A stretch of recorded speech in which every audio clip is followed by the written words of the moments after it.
बिस्मिल्लाहिर्रहमानिर्रहीम अस्सलामु अलैकुम वरहमतुल्लाहि वबरकातुहू। माय डियर स्टूडेंट्स, आज के इस वीडियो लेक्चर के अंदर हम डिस्कस करने वाले हैं एक और इम्पॉर्टेंट कॉन्सेप्ट जो कि रिलेटेड है इलेक्ट्रोमैग्नेटिक रेडिएशन के इंटरेक्शन विद मैटर से। बच्चों, हमने ऑब्ज़र्व किया था last time photo electric effect. Photo electric effect ये था कि अगर कुछ रेडिएशंस आप किसी मैटर सरफेस के ऊपर फॉल करते हैं तो उसके इलेक्ट्रॉन वो रेडिएशन एब्जॉर्ब करके अपनी सरफेस से एमिट हो जाते हैं, जिस प्रोसेस को हमने फोटो इलेक्ट्रिक इफेक्ट का नाम दिया था। इंटरेस्टिंगली ये चीज़ मैंने आपके सामने स्पेक्ट्रम ड्रॉ किया हुआ है। इसमें अगर हम देखें तो उस के अंदर ये तीन तरह की रेडिएशंस फोटो इलेक्ट्रिक इफेक्ट जो है वो परफॉर्म करती हैं। Photo electric effect, infrared radiations photo electric effect perform करती हैं अगर वो मेटल सरफेस कैथोड जो बनाई है आपने वो सीजियम कोटेड ऑक्सीडाइज सिल्वर हो। विजिबल रीजन बी फोटो इलेक्ट्रिक इफेक्ट परफॉर्म करता है अगर सोडियम या पोटाशियम का कैथोड बनाया जाए। अल्ट्रावायलेट लाइट भी सम अदर मटेरियल्स के लिए फोटो इलेक्ट्रिक इफेक्ट शो करती है। यहां पर दो चीजें महसूस हैं कि हर तरह की वेव्स डिफरेंट मटेरियल के लिए फोटो इलेक्ट्रिक इफेक्ट परफॉर्म करती है। दूसरी चीज कि सिर्फ ये तीन ही क्यों फोटो इलेक्ट्रिक इफेक्ट परफॉर्म करती हैं, नीचे वाली वेव्स क्यों परफॉर्म करती हैं। तो इसका आंसर फोटो इलेक्ट्रिक इफेक्ट वाले टॉपिक के अंदर ही मौजूद है कि हमें फोटो इलेक्ट्रिक इफेक्ट के लिए एक थ्रेशोल्ड फ्रीक्वेंसी चाहिए होती है, और वो थ्रेशोल्ड फ्रीक्वेंसी की मिनिमम लिमिट जो है वो इंफ्रारेड लाइट है। यानी उससे कम फ्रीक्वेंसी वाली लाइट माइक्रोवेव है, उससे कम short radio waves AM FM, ये तमाम के तमाम इतनी कम फ्रीक्वेंसी रखती हैं कि इनकी जो एनर्जी है इनके फोटॉन्स की वो वर्क फंक्शन भी कंप्लीट नहीं करवा पाती, इसलिए ये फोटो इलेक्ट्रिक इफेक्ट परफॉर्म नहीं करती। जबकि उससे हायर फ्रीक्वेंसी वाली लाइट के ऊपर तो हम बाद में आते हैं। मैटर सरफेस क्यों बदलती है? क्योंकि बच्चों जब फ्रीक्वेंसी बदलती है इंफ्रारेड से अल्ट्रावायलेट तो हमें एक डिफरेंट मटेरियल चाहिए, चूंकि उसका वर्क फंक्शन डिफरेंट होगा तो वो डिफरेंट थ्रेशोल्ड फ्रीक्वेंसी पर काम करेगा। इसलिए इंफ्रारेड लाइट एक स्पेसिफिक मटेरियल के लिए है, अल्ट्रावायलेट लाइट दूसरे स्पेसिफिक मटेरियल के लिए है, और बाकी अदर मटेरियल्स के लिए अल्ट्रावायलेट विजिबल रीजन जो है और अल्ट्रावायलेट ये तमाम के तमाम फोटो इलेक्ट्रिक इफेक्ट परफॉर्म करती हैं with different materials, because different material have different threshold frequency. And वो मटेरियल जो कोई थ्रेशोल्ड वो मटेरियल्स एग्जिस्ट नहीं करते जो long radio wave short radio wave की फ्रीक्वेंसी कम एनर्जी वाली वेव से भी इलेक्ट्रॉन को मिट करवा सकें, वो अभी तक अवेलेबल नहीं है। इसलिए फिर हम तीन के ऊपर फोकस करते हैं। फिर बेटे इससे ऊपर चले तो एक्सरेज आ जाती हैं, गैमा रेज से ज्यादा। वो फोटो इलेक्ट्रिक इफेक्ट क्यों परफॉर्म नहीं करती? चलो लोअर का तो हमें समझ आ जाता है कि लोअर कम एनर्जी रखती हैं इसलिए फोटो इलेक्ट्रिक इफेक्ट परफॉर्म नहीं करती। तो ज्यादा को क्या मसला है? वो तो ज्यादा एनर्जी रखती हैं। तो यहां पर आंसर हमें यह मिलता है कि उनकी एनर्जी इतनी ज्यादा है कि इलेक्ट्रॉन सारी की सारी एनर्जी एब्जॉर्ब नहीं कर पाता। यानी एक ही कोलिजन के अंदर सारी एनर्जी एब्जॉर्ब करनी होती है, फिर फोटो इलेक्ट्रिक इफेक्ट होता है। वो एनर्जी इतनी ज्यादा है एक्स रेज की कि सारी की सारी एनर्जी एब्जॉर्ब नहीं होती। अब पार्शियल फोटोन इज एब्जॉर्ब, यानी कुछ हिस्सा जो है वो फोटोन का एब्जॉर्ब हो जाता है। तो जब फोटोन का कुछ हिस्सा एब्जॉर्ब होगा, कुछ बाकी रह जाएगा, तो इस प्रोसेस को स्टडी करने के लिए हम कॉम्पटन इफेक्ट दूसरा लेके आते हैं। कॉम्पटन इफेक्ट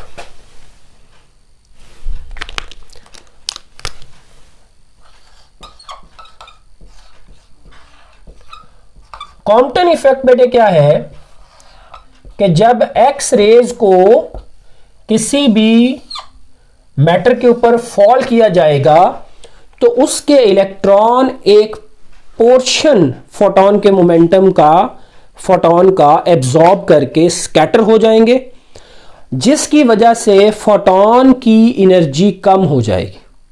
जो कि सारा फोटोन एब्जॉर्ब हो जाता है तो फिर तो फोटोन गायब। लेकिन एक खास हिस्सा फोटोन का एब्जॉर्ब हुआ, बाकी रह गया, तो उसका मतलब है कि उसकी उन फोटोन की एनर्जी डिक्रीज हो जाएगी जब वो किसी मैटर सरफेस के ऊपर फॉल करेंगे। कौन से फोटोन? X raise. उससे नीचे वाले तो सारे एब्जॉर्ब हो जाएंगे। एक्स रेज फोटोन की एनर्जी सबसे ज़्यादा से ज़्यादा है, इसलिए सारा फोटोन एब्जॉर्ब नहीं होगा। Some part of photon is absorbed, और बाकी का फोटोन जो बचेगा उसकी एनर्जी पहले वाले फोटोन से कम हो जाएगी। यूं समझ लें इंसिडेंट फोटोन से। ये फोटोन आया, फोटोन आके इलेक्ट्रॉन से क्लाइड किया, कोलिजन के दौरान फोटोन की कुछ एनर्जी एब्जॉर्ब हो गई, बाकी एनर्जी लेके वो स्कैटर कर गया। तो स्कैटरिंग फोटोन की एनर्जी कम है as compare to incident photon. तो कॉम्पटन इस चीज को किस तरह से एलेबोरेट करता है, आइए इसकी डेफिनेशन में चल के ऑब्जर्व करते हैं कि अपनी इस बात को किस तरह से समझाने की कोशिश करता है। कॉम्पटन कहता है कि जब इंसिडेंट फोटोन आप इलेक्ट्रॉन के ऊपर फॉल करते हैं तो फोटोन स्कैटर हो जाता है, तो frequency of scattering photon is less than frequency of incident photon. हम तो अभी बात कर रहे थे कि इंसिडेंट फोटोन की निस्बत स्कैटरिंग फोटोन की एनर्जी कम हो जाएगी, तो मैं तो यहां पर फ्रीक्वेंसी लिखने लग गया। बेटे फ्रीक्वेंसी ही असल में एनर्जी डिसाइड करती है। जब फोटोन आकर टकराया, कुछ पार्ट ऑफ एनर्जी उसने एब्जॉर्ब करवा दिया, तो उसकी एनर्जी कम हो गई, तो फोटोन की energy E is equal to HF से निकलती है। जब एनर्जी कम होगी तो असल में उसकी फ्रीक्वेंसी कम हो गई। तो ये जो फ्रीक्वेंसी का डिफरेंस हम स्टडी करेंगे उसको कॉम्पटन इफेक्ट कहेंगे, या दूसरे लफ्जों में energy of photon inversely proportional to wavelength. अगर एनर्जी कम हुई है तो लाजमन वेवलेंथ इंक्रीज हुई होगी। तो इस चीज को हम इसमें लिखते हैं कि wavelength of scattering photon is larger than incident photon, और इस इफेक्ट को आप कॉम्पटन इफेक्ट का नाम देंगे। This effect is Compton effect, जिसमें लैम्डा इंसिडेंट की वेवलेंथ जो है, wavelength of scattering photon larger हो जाए वेवलेंथ ऑफ इंसिडेंट की वेवलेंथ कम हो और स्कैटरिंग की वेवलेंथ ज्यादा हो जाए। स्कैटरिंग की वेवलेंथ को आप लैम्डा प्राइम के साथ भी शो कर सकते हैं। जब वेवलेंथ ज्यादा हो जाएगी स्कैटरिंग फोटोन की तो एनर्जी उसकी कम शो हो रही होगी। तो बेसिक क्वेश्चन एनर्जी का ही है। आप उसको इन टर्म ऑफ फ्रीक्वेंसी बात कर लें, आप इनको इन टर्म ऑफ वेवलेंथ काम कर लें, बात कर लें, वो दोनों एक ही बातें हैं। और इसकी स्टडी को बेटे आप कॉम्पटन इफेक्ट का नाम देते हैं। अब इस के कंस्ट्रक्शन क्या है, किस तरीके से ये डिवाइस बननी है और हमने इसको एक्सप्लेन करना है। तो इसकी एक्सप्लेनेशन के लिए हम एक्स रेज से किसी जगह से हासिल करेंगे और उसकी कोई एक इंसिडेंट वेव ले लेंगे। तो हम कहेंगे कि we fall X rays on metal surface that contain so many electrons, उसके पास बहुत सारे इलेक्ट्रॉन्स हैं, वो मैंने उसके ऊपर फॉल किए। अब इस चीज को अगर हम डायग्राम के अंदर देखें तो बच्चों हमारे पास एक एक्स रेज गन है, एक्स रेज प्रोड्यूस करने वाली मशीन है, वो मैं ये बना देता हूं। इस एक्सरे मशीन के अंदर हम यहां पर एक फिलामेंट यूज करते हैं। ये हम चैप्टर नंबर 21 में 20 के अंदर जाकर एक्सरेज की प्रोडक्शन स्टडी कर लेंगे। अभी आप इसको इनिशियली तौर पर देखें। फिलामेंट से इलेक्ट्रॉन निकलते हैं और यहां पर हम एक हैवी मेटल रख देते हैं। वो इलेक्ट्रॉन बीम, यहां से निकलने वाली इलेक्ट्रॉन बीम आकर इसके ऊपर फॉल करती है। तो इलेक्ट्रॉन बीम के फॉल करने से यहां से फोटोन निकल रहे होते हैं। ये कंप्लीट प्रोसेस है, वैसे ये हम स्टडी करेंगे। अब तमाम एक्सरेज की जो प्रोड्यूस होती हैं इस प्रोसेस से, उन तमाम की वेवलेंथ सेम नहीं होती, इसलिए फिर हम तमाम यूज नहीं करेंगे, उसमें से कोई एक सिलेक्ट करेंगे। फर्ज कर लें कि मैंने ये सिलेक्ट की। सिलेक्ट करने का प्रोसेस ये है कि आप इसके सामने एक स्लिट रखें। स्लिट होता है कि जिसका साइज वेवलेंथ के कंपेरेबल हो। इसमें से एक ही वेव आगे जाएगी, वो वेव ये जा रही, ये वेव है जिसको हम इंसिडेंट वेव कहेंगे। इसकी एनर्जी जो होगी EHF होगी और इसकी वेवलेंथ जो है वो लैम्डा इंसिडेंट होगी। बच्चों ये जाकर फॉल कर जाती है, एक ये मेटल है। ये मेटल को मैं जब जूम करके बनाता हूं तो इस मेटल में यहां पर एक इलेक्ट्रॉन पड़ा हो, ये इस इलेक्ट्रॉन से टकरा जाती है। इलेक्ट्रॉन की कोलिजन के बाद इलेक्ट्रॉन इस डायरेक्शन में स्कैटर कर जाता है, एनर्जी को एब्जॉर्ब करेगा, एनर्जी को एब्जॉर्ब करके निकल जाएगा। ये इसका मेन एक्स एक्सिस है, यानी ये वेवलेंथ इसके साथ टकराई, टकराकर इस तरफ चली गई और ये इसका एक्स एक्सिस है। यहां से इस वेवलेंथ ने भी यानी इलेक्ट्रोमैग्नेटिक वेव यानी एक्स रेज, ये है एक्स रेज। एक्स रेज भी इलेक्ट्रॉन के साथ टकराने के बाद स्कैटर कर जाती है विद लार्जर वेवलेंथ। इसके कंपैरेटिवली इसकी वेवलेंथ ज्यादा है, लैम्डा प्राइम, जिसको आप स्कैटर वेवलेंथ का नाम देंगे। अब इस पूरे प्रोसेस के अंदर डिटेक्शन भी हमें चाहिए, तो हम यहां पर इस तरह गोलाई में एक डिटेक्टर लगा लेते हैं। ये एक पट्टी है, ट्रेन की पट्टी की तरह, इसके ऊपर असल में वो डिटेक्टर घूम रहा, या हम इसको मूव करवाते हैं। ये वो डिटेक्टर है। डिटेक्टर के ऊपर जब जाकर ये X rays of lower frequency fall करेंगी, ये डिटेक्टर आगे करंट जनरेट करके ये कंप्यूटर को दे देगा, कंप्यूटर उसको डिटेक्ट कर ले। अच्छा, ये नॉर्मल एक्स एक्सिस है। एक्स एक्सिस से कितनी ऊपर या कितनी नीचे, नीचे को भी आ सकती है।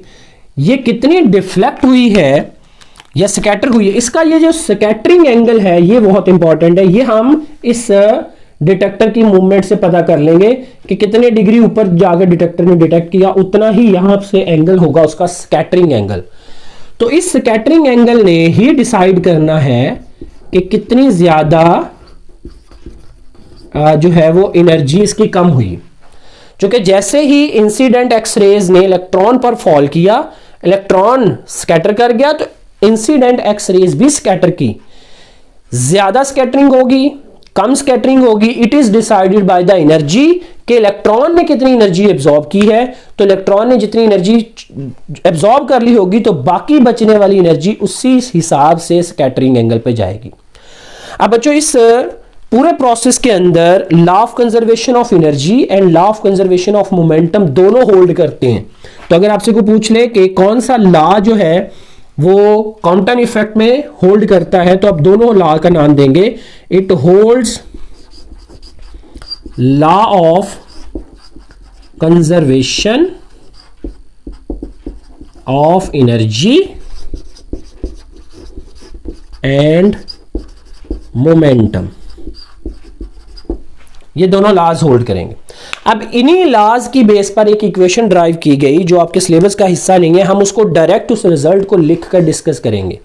वो इक्वेशन ये थी कि delta lambda is equal to H over m naught C into 1 minus cos of theta के बराबर है। This is the final result जो law of conservation of energy और कंजर्वेशन ऑफ मोमेंटम को मिलाकर यह अखज किया गया था। इसमें बेटे जो डेल्टा लैम्डा है, इट इज कॉम्पटन शिफ्ट, इसको बोलते हैं कॉम्पटन शिफ्ट। और इसके अंदर m नॉट जो है that is rest mass of electron, जो कि 9.1 इंटू 10 की पावर -31 kg होता है। c के बारे में तो आपको अच्छी तरीके से इल्म ही है। c is the speed of light, h is the Planck's constant, और थीटा जो है ये स्कैटरिंग एंगल में पहले ही डिफाइन कर चुका हूं।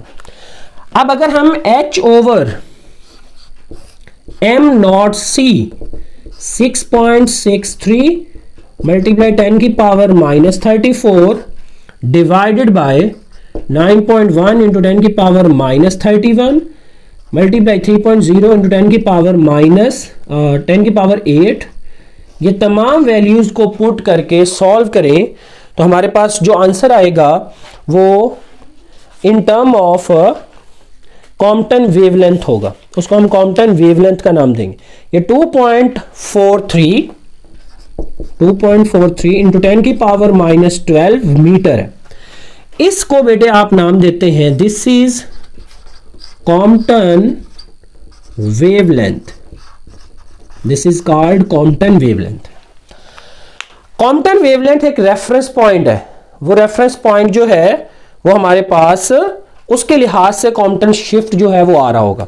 अब ये कितना ज्यादा होगा या कितना कम होगा ये डिसाइड करेगा एंगल थीटा।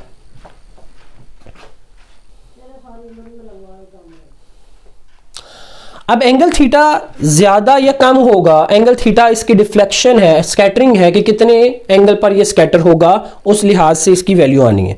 मसलन फर्ज कर लेते हैं कि अगर ये स्कैटरिंग एंगल थीटा 90 हो जाए तो बच्चों cos 90 की वैल्यू इसमें पुट करेंगे तो हमारे पास delta lambda is equal to h over m naught c into 1 minus cos of 90 आ जाए। cos 90 की वैल्यू 0 आ जाएगी, 1 माइनस 0 1 आ जाएगा, तो हमारे पास डेल्टा लैम्डा की value h over m naught c आ जाएगी। This is very important result जो आप लिख सकते हैं कि when scattering at an angle of 90 then Compton shift and Compton wavelength are equal. इसको कॉम्पटन शिफ्ट कहेंगे जो डेल्टा लैम्डा होगा। डेल्टा लैम्डा को अगर मैं फर्दर लिखूं कि कितना शिफ्ट आया है तो ये स्कैटरिंग वेवलेंथ में से इंसिडेंट वेवलेंथ को माइनस करने से हासिल होगा। तो ये कॉम्पटन शिफ्ट कॉम्पटन वेवलेंथ के इक्वल आ जाएगा जब थीटा 90 के बराबर आ जाए। अब अगर थीटा की वैल्यू जो है बेटे 0 डिग्री रख लें तो उस वक्त delta lambda h over m naught c into 1 minus cos of 0 degree, cos 0 की वैल्यू 1 आ जाएगी, 1 माइनस 1 0 आ जाएगा, तो डेल्टा लैम्डा की वैल्यू 0 होगी।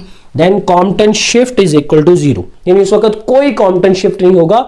अब यूं भी कह सकते हैं कि एक्स रेज ऐसी जगह से गुजरी जिसके सामने कोई इलेक्ट्रॉन नहीं आया, तो इस वजह से वो स्ट्रेट गुजर जाएगी इस ग्रीन लाइन पर, उसका एंगल थीटा उस वक्त 0 होगा।